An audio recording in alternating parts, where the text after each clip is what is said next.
할렐루야. 감사합니다. 오늘도 구정 연휴가 다 끝나고 이제 새로운 시작이 되었습니다.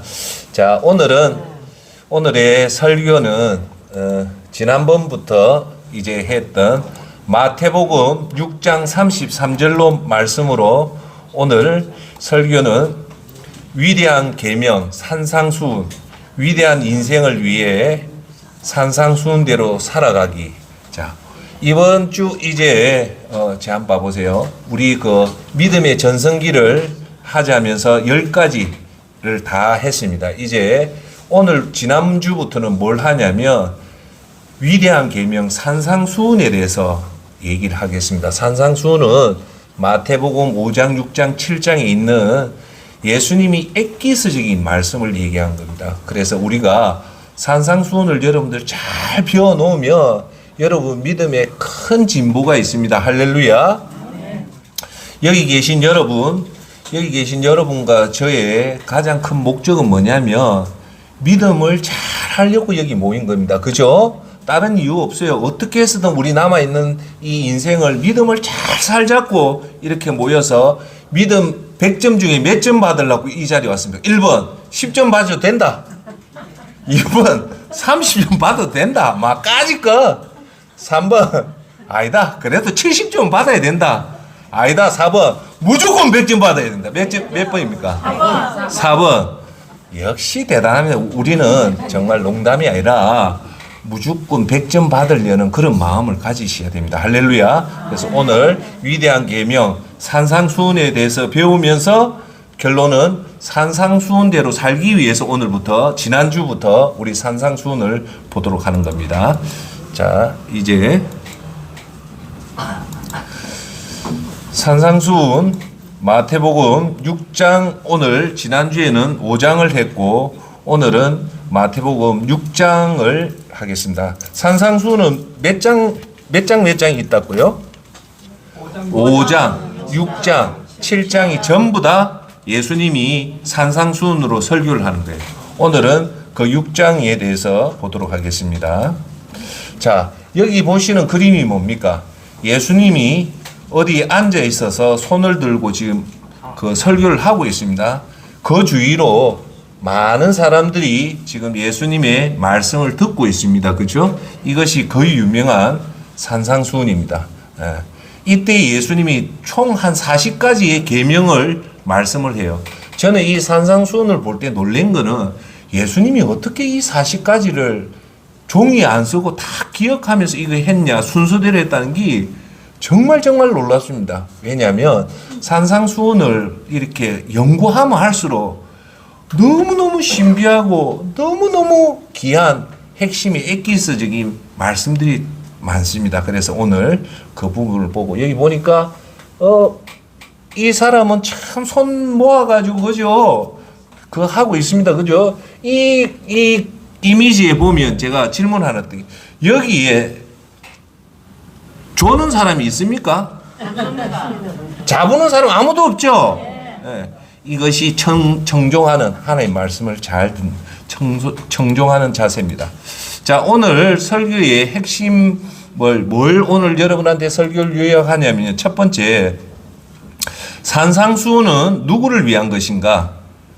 산상수훈은 사실은 일반 평신도를 위한 것이 아니고 초보 신자를 위한 것이 아니라 믿음이 어느 정도 단계에 올라서 있는 사람에게 마무리를 어떻게 잘해라고 하시는 거고, 그 산상수훈은 높은 기준을 제시하고 있습니다. 할렐루야. 오늘 그 얘기를 하고요. 두 번째는 산상수훈에서 말하는 4가지 정의가 있어요. 이거는 일반인들이 잘 못해요. 여러분 믿음이 좋은 사람들이 하는데, 첫 번째가 정의, 두 번째가 자성, 구제, 선행, 세 번째 기도, 네 번째 금식이 이 하나님 말하는 이 정의예요. 4가지. 이거는 일반인들이 못하지만 여러분같이 믿음 좋은 사람이 할 때, 오늘 제 한번 보세요. 이 4가지를 할 때 반드시 조심해야 될 게 있다. 예수님이 이걸 강조를 하는 거예요. 왜냐하면 자, 제 한번 보세요. 지난주에 제가 무슨 얘기했습니까? 예수님이 산상수훈을 할 때 예수님이 이 율법을 폐하러 왔댔습니까? 완성하러 왔댔습니까? 완성하러 왔댔죠. 그러면서 예수님이 이전까지 있었던 이 율법을 부족한 부분을 보충해 주면서 그 중에서도 율법에 대해서 더욱더 강조하는 핵심을 하거든요. 자, 여러분 저와 여러분들한테 제가 질문을 하나 던질 것은 예수님이요, 산상수훈 초반에, 오늘은 중반 부분인데 초반 부분에 뭐가 나오냐면 형제와 화목하라는 부분이 많이 나와요. 그래, 한번 제가 여러분한테 질문할게요. 우리 구약 성경에서 형제하고 그 관계를 이렇게 강조를 안 하는데 왜 예수님이 이 형제 간의 관계를 이렇게 네 가지를 얘기하면서 강조를 했을까요? 그 여러분들 한번 저는 이것도 숙제로 왜 예수님이 이 형제 간의 관계를 중요하게 여겼는가? 그거 한번 여러분 꼭 한번 묵상하면서 길을 가면서 시간 날 때마다 왜 예수님이 그 많은 계명 중에 형제와의 관계를 중요하게 여겼는가 한번 생각 한번 해보시길 바랍니다. 자, 오늘 하나님이 이 네 가지를 할 때 세 가지 규칙을 얘기합니다. 예수님이 뭐요? 정의를 행할 때, 구제를 자선을 행할 때, 기도할 때, 금식할 때 아무 때로 하지 말고 예수님이 말하는 이 세 가지 원칙을 꼭 지키라고 얘기를 해요. 이 산상수훈에. 자, 그 다음 주 오늘 여러분한테 말할 때는 오늘 이 6장의 거의 유명한 주기도문, 예수님이 가르쳐주는 주기도문입니다. 너희들이 아무 때나 기도하는 것보다 배워서 해라. 그래서 예수님이 기도의 모범을 보여줘요. 그것이 뭐냐? 따라합시다. 주기도문이다. 오늘 그 주기도문에 대해서 오늘 간단하게 얘기하고, 주기도문은 별도로 떼서 여러분한테 그 기도가 중요하기 때문에 얘기를 드리도록 하겠습니다. 또 오늘은 뭐에 대해서 얘기하냐면 돈에 대해서 얘기를 할게요. 성경에서는 특히 예수님은 우리가 살아가는데 없어서는 안 될 이 재물, 돈에 대해서 과연 어떻게 예수님이 저와 여러분한테 제시를 하는가. 그 제시를 보고 오늘 예수님이 그 제시를 했는데 내가 조금 힘들더라도 우리는 내 감정을 믿지 말고 누구를 믿어야 됩니까? 예수님 말씀대로 가야 됩니다. 할렐루야. 자, 그 다음 제 오늘 말씀하시는 것은 마지막 믿음 생활을 잘하기 위해서 우리가 알아야 될 네 가지 핵심 중에서 오늘 두 가지만 오늘 얘기하겠습니다. 그래서 오늘은 요 내용을 주된 포인트로 하도록 하겠습니다. 할렐루야. 자, 오늘 산상수훈에 대해서 먼저 보는데, 그러면 여러분 제 한번 비추세요, 감독님. 산상수훈은 아까 말씀했다시피 마태복음 5장, 6장, 7장에서만 나와요. 누가복음, 마가복음, 누가복음, 요한복음에는 안 나와요. 유독 마태복음 5장, 6장, 7장 전부 다가 한데 어디서 설교를 했다? 산상수훈은 다른 말로 하면 산상설교라고 해요. 그러면 결국은 산에서 말씀을 했다는 거예요. 가르쳐 줬다는 거예요. 여기서 중요한 것은 예수님이 설교한 게 아니라 가르쳐 줬다는 거예요. 이렇게 해라고. 그것이 산상수훈이다. 그런데 여러분, 산상수훈을요, 제 한번 보세요. 보면 이 기준이요, 일반인들한테 맞춰놓은 기준이 아니에요. 이 기준은 상당히 높은 기준이에요. 예, 그 말은 이제 예수님을 처음 믿었던 초신자를 위한 것이 아니라 여러분같이 믿음 생활 오래 하고 한 사람들한테 믿음의 마무리를 잘하기 위해서 심어준 것이 산상수훈이다. 할렐루야. 예.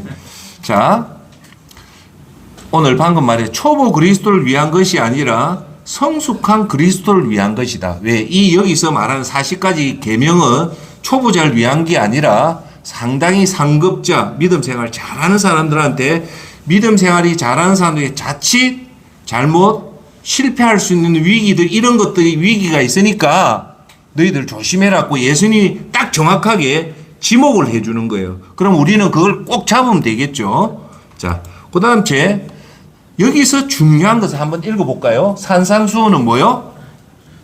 시작. 예. 뭐를 잡아준다? 맥을 잡아줘요. 그러니까 여러분, 믿음의 맥을, 성경에 우리가 살아가는 이 성경의 믿음의 맥을 잡는 것은 제가 얘기했죠. 스스로 알기에는 역부족이다. 여러분이 믿음 생활하면서 진짜 믿음에 잡아야 될 이 맥을 여러분들이 파악하라면 못 파악해요. 위대한 신학자도 이 믿음의 맥을 워낙 넓거든요. 예? 제가 한 삐쳐보이소. 워낙 넓거든요. 그래서 당대에 탁월한 신학자도 이 우리 믿음의 맥을 잡으라면 못 잡아요. 그런데 하나님이신 예수님이 이 땅에 오셔서 우리에게 구체적으로 이게 중요하다. 믿음의 맥을 잡게 해준 것이 뭐다? 산상수훈이다. 그러니까 산상수훈에 놓는 그 믿음의 맥만 우리는 그대로 잡고 그대로 따라가면 된다는 거예요. 할렐루야. 예. 여기서 오늘 다른 건 기억 못해도 딱 알아야 될 거는 산상수훈이 사실은 우리 믿음 생활에 가장 중요한 맥이구나. 그래서 이것을 꼭 잡아야 된다. 따라합시다. 손 들고 손 꽉 잡아 보세요. 어금니도 꼭 깨물고 꼭 잡자. 꽉 잡자. 꼭 잡아야 됩니다. 그러면 여러분한테 믿음에 유익이 있기 때문에 꼭 잡으라는 거예요. 할렐루야. 자, 그 다음 여기서 중요한 것은 오늘 기준에 대해서 얘기할게요. 사람은 기준대로 살아가는데 낮은 기준이 있는 사람은 그 낮은 기준대로 살고요. 두 번째, 높은 기준을 가지고 사람은 높은 기준대로 살아갑니다. 맞죠? 자, 산상수훈은 두 가지예요. 우리가 믿음 생활 높고 명확한 기준을 제시해요. 예. 어떤요? 높고 명확한 기준을 제시하기 때문에 우리는 산상수훈대로 살며 높은 기준대로 살기 때문에 고하게 살아갈 수 있어요. 할렐루야. 예. 자, 그래서 우리가 단 한 번뿐인 인생을 가치 있고 진정한 그리스도인으로 살고 싶다면 산상수훈대로 살면 돼요. 자, 여기서 중요한 말씀 뭐냐? 우리 인생이 몇 번 있습니까? 1번 3번 있다. 2번 4번 있다. 3번 5번 있다. 4번 한 번밖에 없다. 몇 번? 한 번밖에 없다. 그지요? 한 번밖에 없다는 말은 그만치 소중하다는 거예요. 소중하기 때문에 우리가 가치 있고 진정한 그리스도인으로 살고 싶다면 산상수훈대로 살면 됩니다. 할렐루야. 예. 네. 자, 그러면 하나님의 3가지 규칙 오늘 핵심입니다. 요거만 알아도 돼요. 요거만 딱 알면 돼요. 중요한 거 알겠죠? 자, 하나님의 3가지 규칙이 있어요. 그게 뭐냐? 첫째, 정의, 자선, 기도, 금식 이 4가지는 위대한 일이에요. 따라합시다. 정의, 자선, 선행하고 구제예요. 그 다음 3번째 기도, 금식. 이거는 평범한 일이다, 하찮은 일이다, 위대한 일이다. 위대한 일입니다. 이게 예수님이 정해준 위대한 일이에요. 그 말은 정의롭게 사는 사람은 아무나 정의롭게 못 살고 구제나 선행도 아무나 못해요. 그리고 기도와 금식도 아무나 못합니다.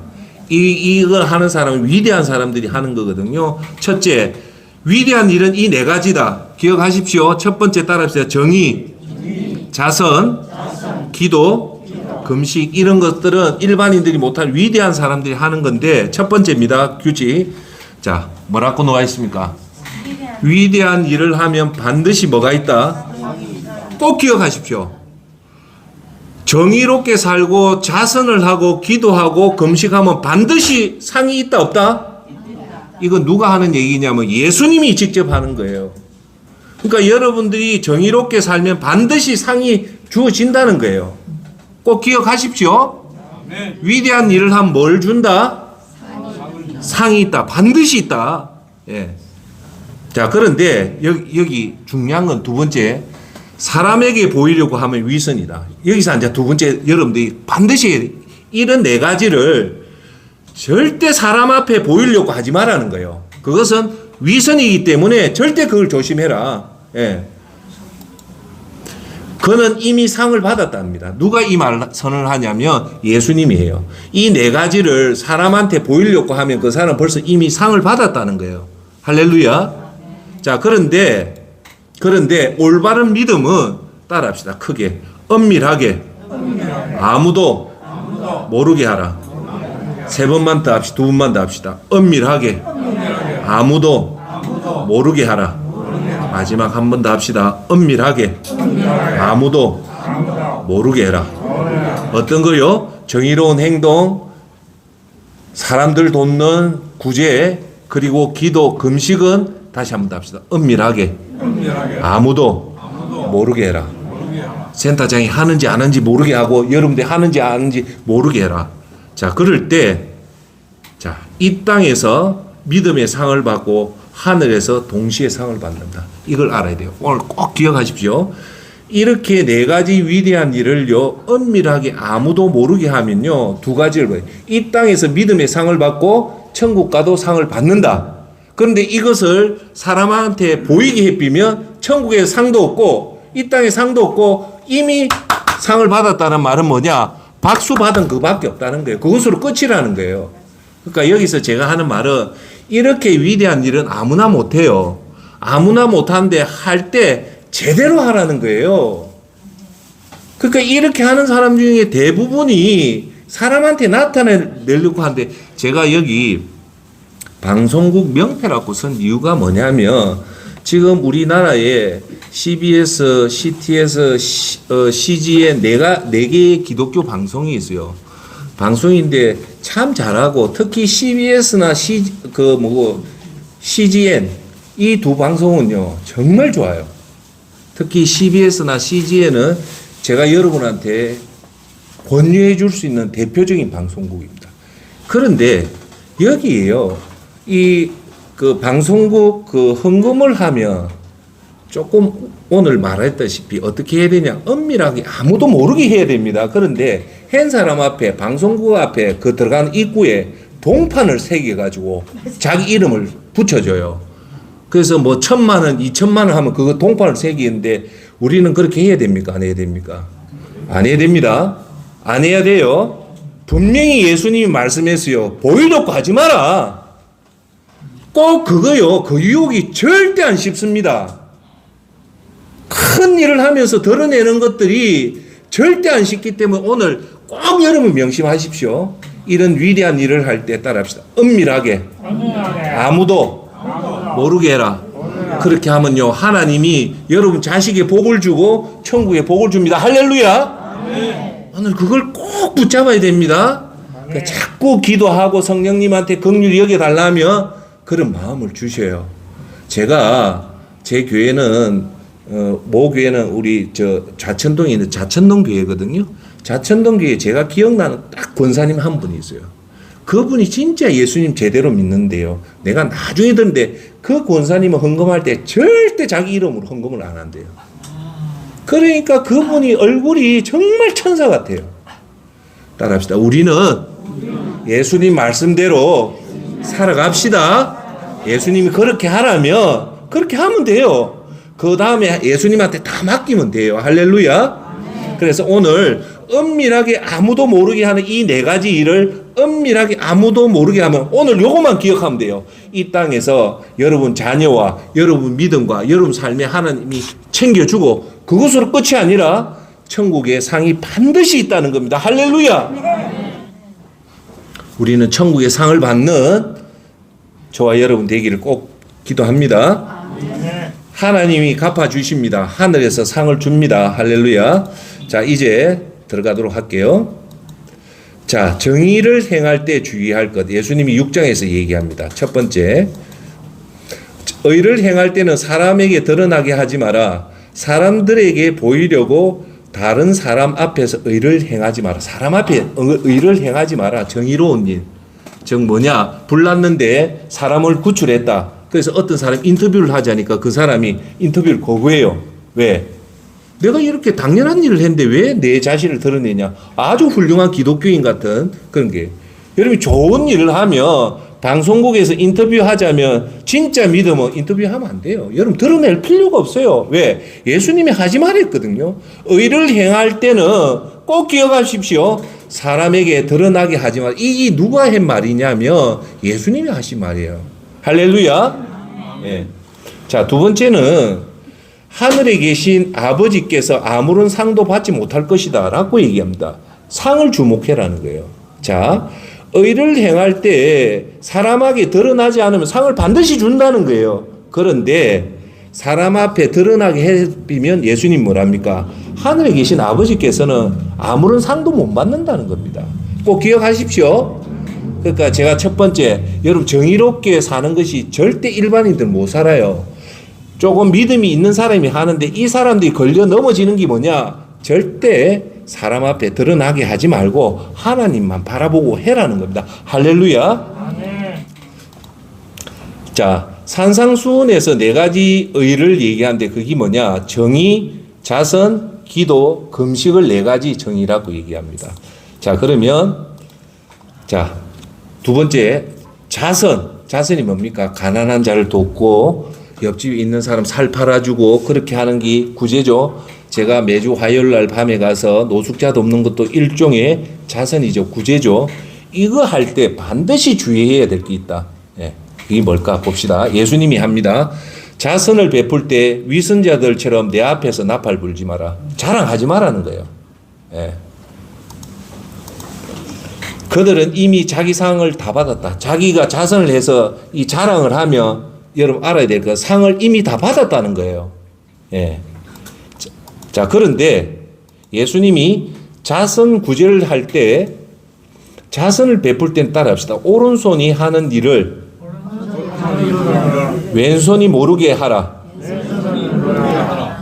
자, 그럴 때 따라합시다. 아무도 너의 구제함을 모르게 해라.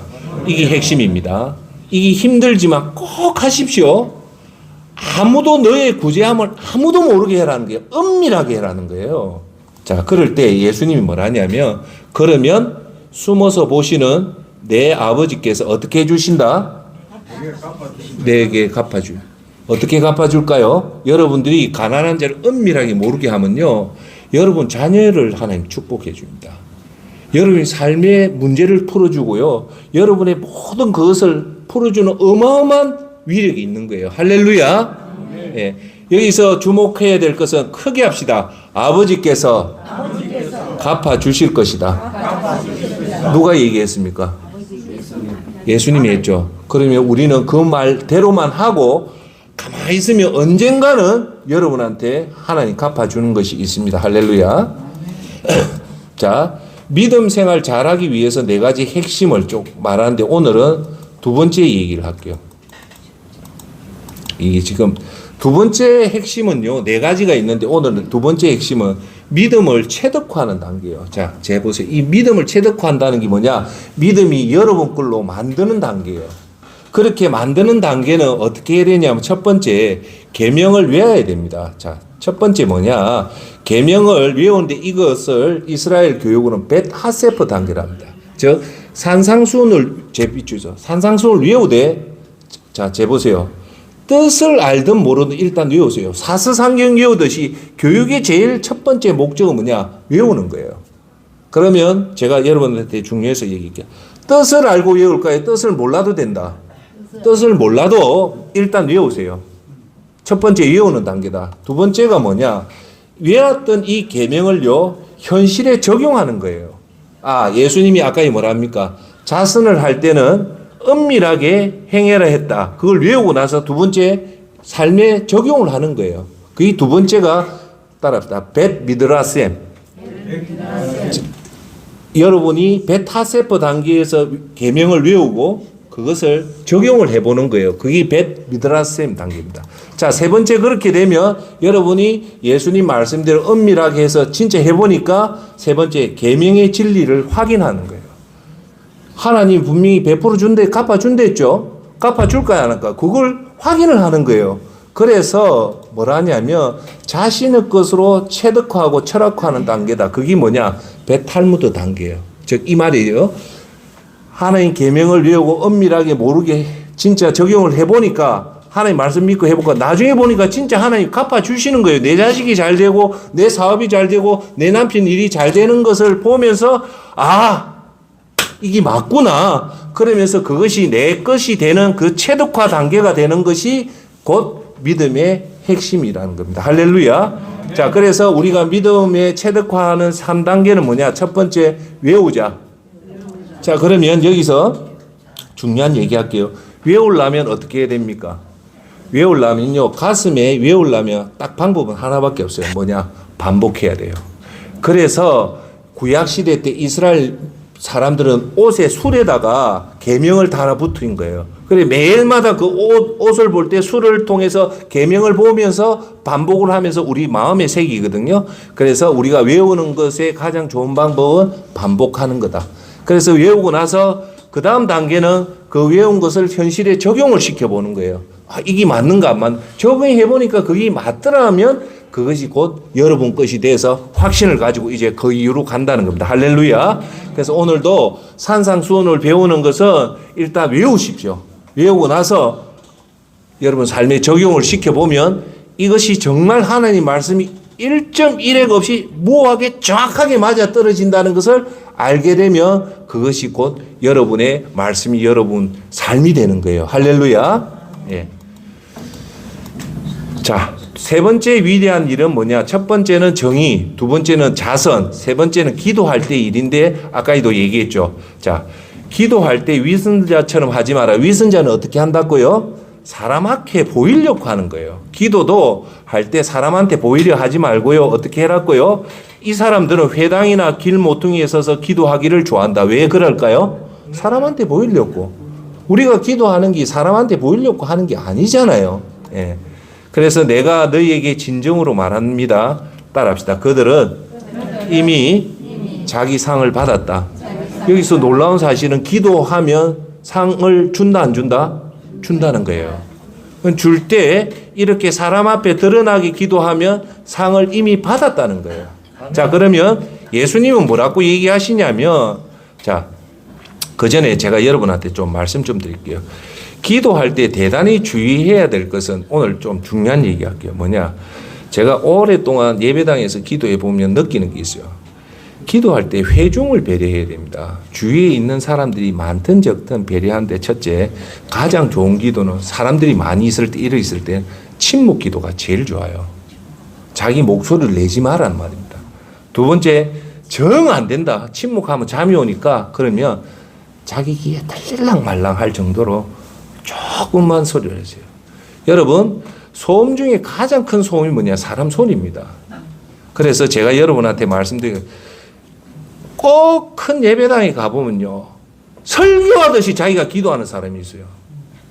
자기가 목사님 설교하듯이 자기가 그렇게 기도를 하는, 그게 뭐냐? 대표적으로 외식하는 기도예요. 두 번째, 자신의 기도를 자랑하듯이 하는 사람이 있어요. 반드시 있어요. 그래서 제가 좀 얘기할게요.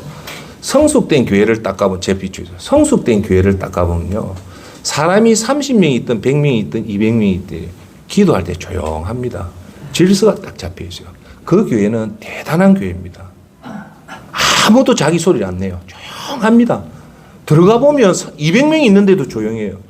저는 그런 교회를 봤어요. 그런데 교회가 질서가 없는 교회는요. 3명이 있든 5명이 10명이 있든 지 마음대로 기도해요. 그런데 그 기도를 안 듣고 싶어서 안 들을 수가 없거든요. 들어보면 무슨 기도하냐? 자기가 목사 같은 설교 기도를 해요. 그거는 자기 기도가 아니고 사람한테 자기가 설교하는 거예요. 제가 조금 흥분해서 죄송해요. 그런 기도 절대 하면 안 됩니다. 자랑하는 기도. 그래서 어떤 경우든 기도할 때 다른 사람을 배려해서 자기 기도 소리가 다른 사람 귀에 안 들릴 정도로 그런 기도를 해야 됩니다. 자, 그 다음 주에 내가 말씀하는 거. 회중성의 방언 기도는 절대 하지 마이소. 방언 기도는 사도 바울 선생님이 반드시 통역하는 사람은 대동해서 해라는데, 현대교회에서 방언 기도하는 사람 대부분요, 자기 신앙의 자랑을 하려고 하는 거예요. 그래서 사도 바울 선생님은 뭐라 하냐면, 잘 들으십시오. 저도 방언 기도를 해요. 근데 하도 방언 기도를 해서 제가 교회 가면 절대 안 합니다. 방언 기도 하고 싶으면 자기 집에 가서 조용하게 골방 들어가서 하면 됩니다. 어쩔 수 없이 특별하게 방언이 터져 놓을 때 말고는 가서 방언 기도 그 따따따따따 그런 거 하지 마세요. 그러면 주위의 사람이 기도에 피해를 줘요. 여러분, 방언 기도는 절대 자랑 아닙니다. 정말 자기가 회중 앞에 방언 기도할 때 그 방언 기도를 통역하는 사람 붙여서 해라는 거예요. 그 현대 교회에서 보면 방언 기도를 그렇게 자랑 삼아 하는 거는 절대 하면 안 됩니다. 할렐루야. 여러분이 어쩔 수 없이 터지는 방언은 해야 되겠지만 대부분 여러분 방언 기도 할 것 같으면 집에 가서 조용하게 은밀한 가운데 기도하시길 바랍니다. 자, 다음에 예수님이 말씀하실 때 기도할 때는 어디에서요? 첫째, 골방에 들어가, 두 번째, 문을 닫고 기도하라는 거예요. 꼭 기억하십시오. 기도는 골방에, 혼자 있는 골방에 들어가서 어떻게 문을 닫고 기도하라는 거예요. 은밀하게 하라는 거예요. 자, 볼게요. 숨어서 보시는 내 아버지께서 내게 어떻게 한다고요? 또 갚아준다는 거예요. 꼭 믿으십시오. 기도도 반드시 하나님 갚아줍니다. 단 사람 앞에 하지 말고 은밀한 가운데 골방에 들어가서 문을 닫고 은밀한 가운데 하시라는 거예요. 자, 이방 사람처럼 아무 의미 없는 말을 되풀이하지 마라. 주술 외우듯이 막 지하철 타보면 어떤 사람은 수리 마수리 수리 이런 거 있죠. 이런 거는 절대 하지 말라는 거예요. 자, 두 번째, 그들은 말을 많이 해야 하나님께서 들어주실 것으로 생각하는데 그렇지 않다는 거예요. 네, 할 말만 정확하게 하고 애틋한 기도는 1시간 해도 돼요. 그런데 주술 외우듯이 그런 건 하지 말라는 게 예수님의 말씀입니다. 그 말은 자 보십시오. 기도가 그만치 중요하다는 거예요. 만월이 그냥 헛되게 하지 말고 정성을 모아서 해라는 겁니다. 할렐루야. 자, 그 다음 제 그들을 닮지 마라. 너희 아버지께서는 구하기도 전에 너희에게 무엇이 필요한지 따라합시다. 이미 아신다. 알기 때문에 여러분 그렇게 막 애틋하게 하늘 지 짜듯이 그렇게 하지 말라는 겁니다. 할렐루야. 자, 다음은 예수님 말하는 주기도문입니다. 그래서 예수님이 이 기도가 너무너무 중요하기 때문에 예수님이 이제 친히 마태복음 6장의 그 유명한 주기도문에서 얘기합니다. 그러므로 이렇게 기도해라. 제일 첫 번째 나오는 것이 뭐냐? 하늘에 계신 우리 하나님입니까? 누굽니까? 아버지인데 나의 아버지입니까? 우리의 아버지입니까? 우리의 아버지라는 거예요. 우리의 아버지. 우리가 기도하는 것은 나만의 아버지가 우리가 있는 같은 가족으로서의 누구한테 한다? 아버지한테. 아버지의 목적은 자식을 보호해주고 성장시키고 인도하는 그 목적이 아버지죠. 예수님은 하나님이라 안 부르고 우리가 기도하는 대상은 누구다? 아버지다. 그걸 꼭 기억해라는 거예요. 그렇게 할 때 나를 위한 게 아니고 우리라는 그 단체 공동체를 생각해서 해라는 것이 이 주기도문의 제일 핵심은 뭐냐? 우리가 기도하는 대상은 하나님이 아니라 아버지다. 아버지라는 생각을 꼭 가지고 하시라는 거예요. 아버지는 애가 배고프고 애가 아프고 애가 경제적 어려우면 아버지가 해결해 줍니까? 안 해줍니까? 해결해 주기 때문에 우리가 예수님이 제일 먼저 기도할 때는 아버지라고 생각하고 기도해라는 겁니다.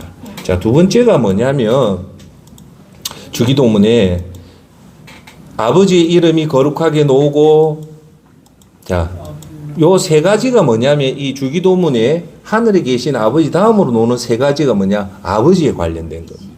그 네 번째, 그 다음이 우리를 위한 간구고 그 첫 번째가 뭐냐? 아버지의 이름이 거룩하게 해달라. 하나님 아버지를 위해서 기도하는 거고 두 번째 오늘 간단하게 할게요. 하나님 나라가 이루어지게 하소서 한다. 하나님 나라가 이루어지게. 그 다음 째 아버지의 뜻이 하늘에서처럼 이 땅에도 이루어지게 하소서 할 때 자 보세요. 여기는 중요한 사실만 하나 딱 깨달으면 됩니다. 뭐냐? 자, 잘 들으십시오. 하나님은 우리 기도 없이 움직이지 않습니다. 하나님은 하나님 임의대로 이 땅이 무너진 터를 축성하는 것이 아니라 반드시 우리의 기도를 통해서 하나님 움직인단 말입니다. 할렐루야. 그래서 하나님 뜻이 하늘에서 이루어진 것처럼 이 세상에 이루어지게 해달라 할 때 하나님이 우리의 기도를 통해 역사하는 거지 우리의 기도가 없이 하나님은 절대 역사하지 않는다는 것을 꼭 기도하시길 바랍니다. 그래서 예수님이 여기서 가장 중요한 말을 합니다. 너희들 무엇을 먹을까? 무엇을 마실까? 무엇을 입을까? 보다 그것도 중요한 아버지 아는데 그보다 훨씬 더 중요한 것은 하나님 나라가 이 땅에 임하기 위해서 따라합시다. 먼저 하나님 나라와 하나님 의를 구하라. 그 말은 뭘까요? 너희들이 하나님 나라와 하나님 의를 구할 때야만이 비로소 하나님이 이 땅에 하나님 역사를 해주기 때문에 그것이 너희들이 무엇을 먹을까 무엇을 마실까 무엇을 입을 것보다 훨씬 더 중요하다는 겁니다. 할렐루야. 그 원리가 거기 있다는 거예요. 우리가 기도 안 하면 하나님은 절대 임의적으로 역사 안 한다. 우리 기도를 통해서 역사한다는 것을 이 주기도문을 통해서 꼭 아시길 바랍니다. 할렐루야. 자, 그 다음 제가 뭐냐. 주기도문에 그 다음에 놓는 게 뭐냐. 우리에게 필요한 양식을 주십시오. 간구입니다. 여기 가장 먼저 놓아요. 요 다음에 놓은 게 유혹과 죄에 빠지지 말게 하라는 말은 뭐냐? 하나님은 우리가 오늘 살아가면서 의식주 해결이 너무너무 중요하다는 거 알고 있다는 거예요. 그래서 남편의 사업을 위해서 간구하는 것도 하나님 기뻐받고, 자식들이 좋은 회사 취직하기 위해서 매일 아침마다 기도하는 것도 중요하고, 자식이 성공하고 남편이 성공하는 것도 우리가 필요할 양식을 주소서의 기도 속에 들기 때문에 반드시 해라는 겁니다. 할렐루야. 네, 나중에 제가 깊이 있게 얘기할게요. 자, 그 다음 제 앉아 말씀이 뭐냐면 오늘 그거예요.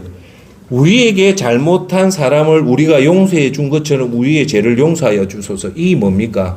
우리가 일단 다른 사람의 죄를 용서해 줬을 때 그 다음에 하나님도 우리의 죄를 용서해 달라는 거죠. 그죠? 예, 그겁니다. 오늘 일일 양식 다음에 놓은데 그게 바로 산상수훈에 이렇게 놓습니다.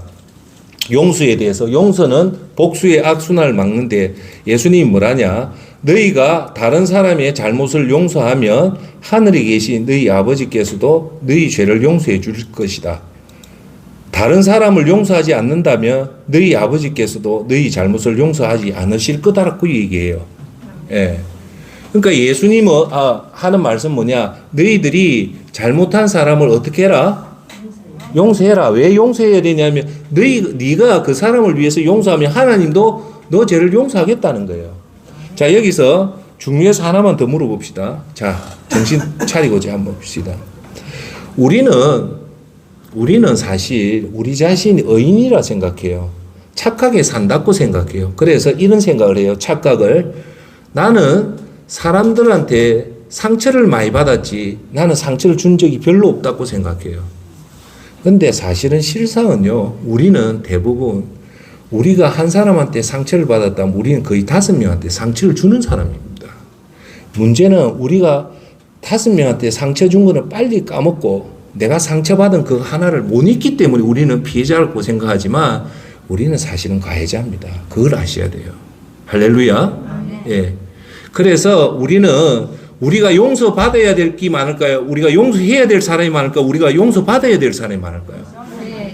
네, 용서받을 사람이 많습니다. 그래서 오늘 여기서 중요한 게 왜 예수님이 이 산상수훈의 용서에 대해서 얘기했냐면 용서를 안 하면요. 복수의 악순환이 걸려들어요. 제가 아프가니스탄 가니까요. 이 아프가니스탄이 정말로 이 저주스러운 나라라는 이유가 뭐냐면 이 집의 아버지가 이 아버지를 죽이니까 이 자식들이 평생 복수하기 위해서 해가지고 이 아들 자라가 이 아버지 죽이빼요. 그러니까 이쪽 집안의 아도 또 이쪽 집에 복수를 당하니까 이 300년 동안 이 복수가 계속 되는 거예요. 그럼 그 복수를 풀 수 있는 방법은 뭐다? 어느 누군가 용서 안 하면 이 복수는 안 돼요. 그래서 예수님이 얘기하는 게 용서하라는 거예요. 자, 그런데 오늘 제가 여러분한테 드릴 말씀은 뭐냐면, 자, 어느 것이 더 큰 이득이냐는 거예요. 자, 여러분들이 그 한 사람을 용서함으로 해서 하나님 앞에 여러분 죄를 용서받는 게 클까요? 아니면 어느 것이 클까요? 그렇죠. 우리가 그 한 사람에 대한 용서를 함으로 해서 내 죄를 용서받는 것이 훨씬 더 이득이라는 거예요. 그렇기 때문에 그걸 생각해서라도 우리가 그 용서, 그 별거 아닌 용서를 해라는 겁니다. 할렐루야. 우리가 내가 오늘 그 사람이 믿고 속상해도 우리는 내 감정을 믿지 말고 누구를 믿어야 됩니까? 하나님의 말씀 믿고 꼭 참고 용서를 하십시오. 그러면 우리가 천국 가면 우리가 어마어마한 죄가 우리 용서함으로 해서 그 죄가 사해진다는 겁니다. 할렐루야. 그래서 우리는 이 용서에 대해서 첫째, 용서는 복수의 악순환을 부르기 때문에 우리 예수님의 마음으로 용서를 해줘야 되고, 그렇게 용서했을 때 하나님 말씀했죠. 반드시 상을 주신다. 어떤 상을 준다? 천국 가면 우리의 죄가 다 사해지는 그 상을 받는다는 겁니다. 할렐루야.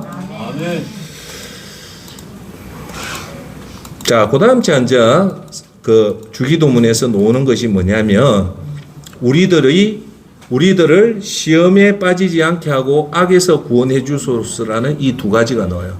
자, 우리가 유혹에 빠지지 않게 해달라고 기도하고 악에서 구원해 달라는 이 기도는 뭐냐면 중요합니다. 유혹과 악으로부터 구원은 피조물 자신으로는 될까요, 안 될까요? 불가능합니다. 우리가 유혹을 우리 힘으로 못 극복해요. 두 번째, 악으로부터 우리가 우리 자신을 지킬 수 있냐면 못 지켜요. 그게 피조물의 한계예요. 믿습니까? 제발 까불지 마십시오. 나는 유혹을 이길 수 있다고 해가 유혹 이기는 사람 한 명도 못 봤고, 내가 악을 이길 수 있다고 이기는 경우가 없어요.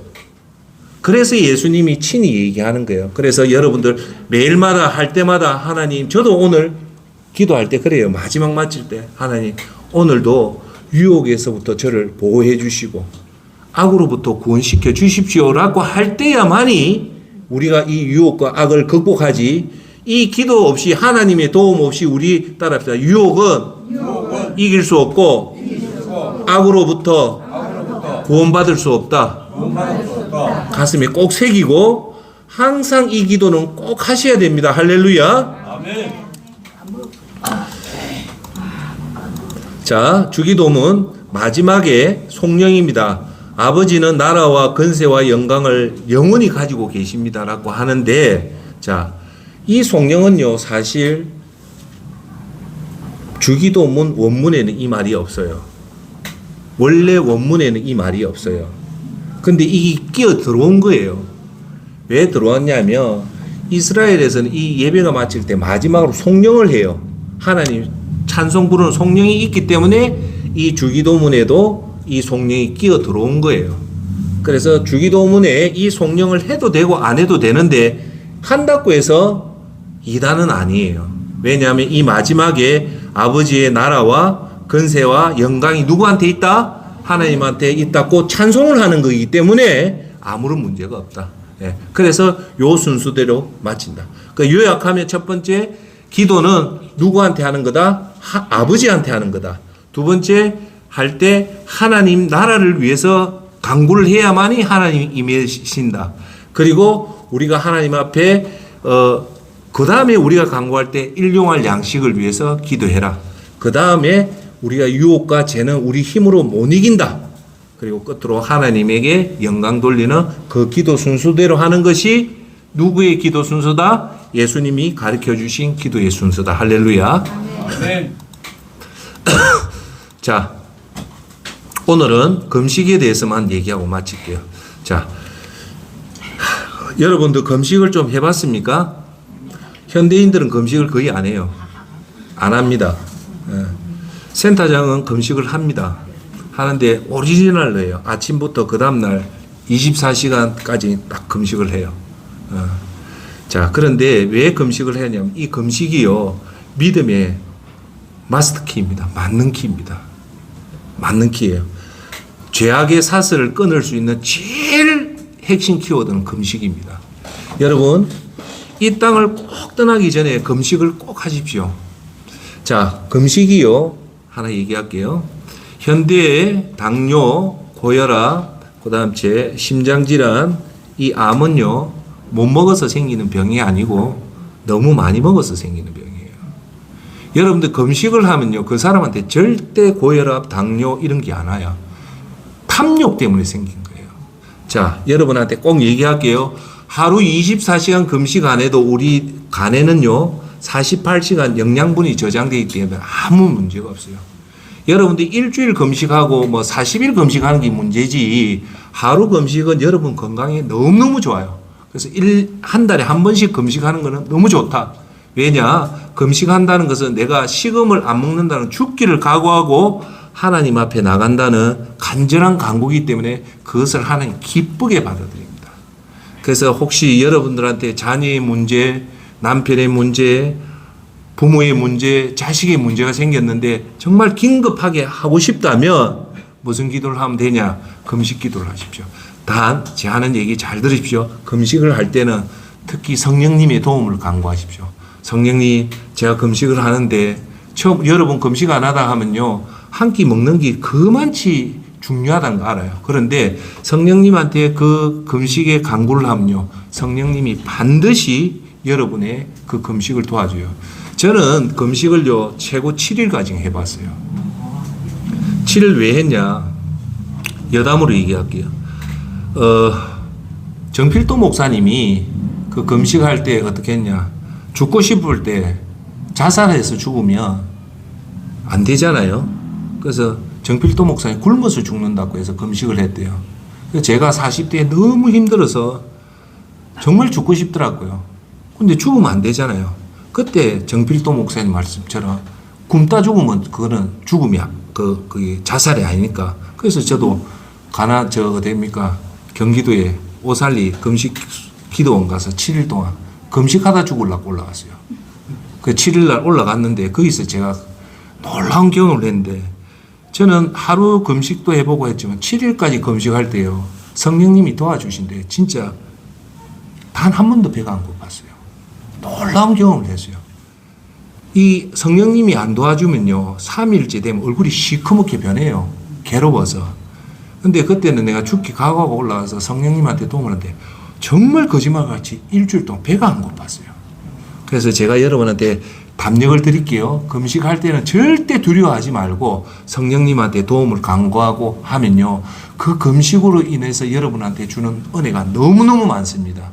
그래서 꼭 이 땅에 떠날 때 센터장님 나는 못한다 그래 하지 마시고, 성령님한테 내가 이 자녀의 문제, 자식의 문제, 사업의 문제가 있으니까 하나님 앞에 금식으로 나갑니다 할 때 한 끼 금식도 좋고 두 끼 금식도 좋지만 이런 게 있잖아요. 매일 아침 굶는 사람이 하루 한 끼 금식한다, 그거는 거짓말이에요.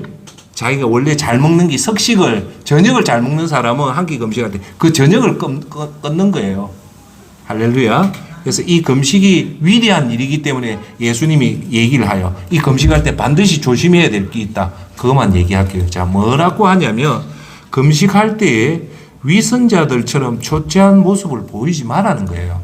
아까 말했다시피 사람 앞에 보이려고 금식하지 마라. 네. 그들은 자신들이 금식하는 것을 누구한테? 사람에게 보이려고 초췌한 모습을 드러내려 한다. 예. 그러면 여기서 말하는, 여러분들이 혹시 지금 금식하고 있으면 금식한다고 표시를 내야 됩니까? 안 내야 됩니까? 절대 내지 말라는 거예요. 예. 내가 너희에게 진정으로 말한다. 그들은 이미 따라합시다. 자기의 상을 다 받았다. 예. 금식하고도 고생하는 거예요. 그러니까 절대 금식할 때도 절대 사람한테 드러내지 말고 은밀한 가운데 하라는 겁니다. 자, 그럴 때 너희는 금식할 때 머리에 기름을 바르고 얼굴을 씻어라. 금식하는 표시를 내지 말라는 거예요. 예. 여러분들 제 왔을 때 내 금식하는 거 여러분 모르죠? 근데 내가 보면 보여요. 해수합니다. 근데 여러분 모르잖아요. 저는 딱 보면 보여요. 여러분 유튜브 가서 제 설교할 때 보면요, 금식할 때 딱 제가 보면 압니다. 그날. 그런데 예수님이 그걸 표시 내렸나 안 내? 절대 내지 말라는 거예요. 예. 그때도 더 젤 바르고 깨끗하게 이렇게 나와서 하는 겁니다. 왜? 예수님이 그렇게 해랬기 때문에. 예. 자, 아버지께 그리하여 다른 사람들이 금식하는 걸 나타내지 말고 누구한테만 보여라? 아멘. 그래서 숨어서 보시는 내 아버지께서 어떻게 해주신다고요? 갚아주신다는 겁니다. 할렐루야. 네. 자, 그래서 오늘 이렇게 하면서 제가 결론을 조금 맺을게요. 마지막 믿음 생활 잘하기 핵심 네 번째로 오늘 결론을 맺을게요. 네 번째 성공의 조건은 하드워커 하드팅크라는 말입니다. 이 말이 뭐냐면, 자, 한번 보세요. 세상에서 성공하는 비결은 요 두 가지밖에 없어요. 첫 번째가 하드워커, 두 번째 하드팅크가 뭐냐? 첫 번째 하드워커는 일을 많이 해라는 거예요. 하루 24시간 중에 보통 성공하고 싶은 사람은 일을 최소한 12시간 이상 해라는 거예요. 그 대부분 사람들이 성공을 못하는 이유가 하루에 5시간 일하고 성공하려면 안 돼요. 첫 번째, 일을 많이 해라. 따라합시다. 일을 많이 하자. 두 번째가 하드 팅크가 뭐냐? 일을 할 때 생각을 몰입해라는 거예요. 그 일에 몰입을 해라. 그러면 성공한다는 거예요. 그럼 첫째 뭘 해야 된다? 근무 시간을 늘려라. 요즘 12시간 일하는 사람 없거든요. 그런데 제가 안타까운 사실은 일반인들이 한 5시간, 4시간 하고 세계적인 성공을 하니까 그건 자다 깨어나도 안 돼요. 대부분 우리가 조사해보면 하루에 평균 몇 시간 일하나 12시간 일을 해요. 그리고 일을 할 때 그것만 일에 집중하는 것이 하드워크다. 그러면 제가 오늘 왜 이 얘기하냐면요. 우리 일반 성도들이요. 우리 믿음 생활 잘하기 위해서 예수님께 드리는 시간이 너무 적어요. 이걸 오늘 아셔야 됩니다. 하루에요, 여러분 1시간 하나님 앞에 예배 드리고 일주일에 한 번 172시간 중에 1시간 드리고 여러분 믿음 성공할 수 있을까요? 없을까요? 못합니다. 제가 지난번에 얘기했던 봉쇄 수도사 트라피스트 봉쇄 수도사의 수도사들이 하루에 8번 기도하고 하루에 최소한 그 예배가 몇 시간 한 5시간 이상 해요. 그 정도는 해야 된다. 네. 자, 오늘 제가 여러분한테 드리는 말씀은 우리가 믿음 생활하면서 하루에 예배 한 번 안 드리고 여러분들이 기도 1시간 안 하고 하나님 말씀 묵상은 적어도 24시간 3시간 정도 최소 기반 그건 제가 여러분들께 권유하는 예수님 앞에 드리는 시간이 너무 적어요. 그래서 최소한 우리가 예수님을 믿는다면 최소한 하루에 3시간 이상은 예수님한테 드린대. 그럼 센터장이 어떻게 하냐? 방법을 가르쳐 드릴게요. 여러분 스마트폰 끄고 텔레비만 끄면 여러분 하루에 최소한 5시간은 놉니다. 여러분들이 스마트폰 안 끄고 텔레비 안 계속 보고 여러분 놀 거 다 즐기고 나서 그 찌끄레기 시간 가지고 하니까 시간이 안 나죠. 여러분 결단을 하고 텔레비 끊고 스마트폰 끊고 여러분 즐기는 끊으면 제가 장담을 할게요. 하루에 5시간 놉니다. 할렐루야. 여기 계신 저와 여러분은 곧 언젠간 이 땅을 떠날 때 세상 미련 두지 마시고 하나님 앞에 하드워크, 하나님 앞에 많은 시간을 들이시란 말입니다. 할렐루야. 그럴 때 하나님이 여러분한테 차고 넘치는 이 땅에서 자녀의 복과 그리고 믿음의 복을 통해서 천국 가서 큰 상급을 받는 복을 받을 수 있기 때문에 오늘 마지막 제가 여러분한테 드린 얘기는 우리가 하나님 앞에 많은 시간을 최소한으로 필요 없는 시간을 다 줄이고 그 시간을 하나님 앞에 드리는 저와 여러분이 되기를 예수 그리스도 이름으로 축원합니다. 기도합시다.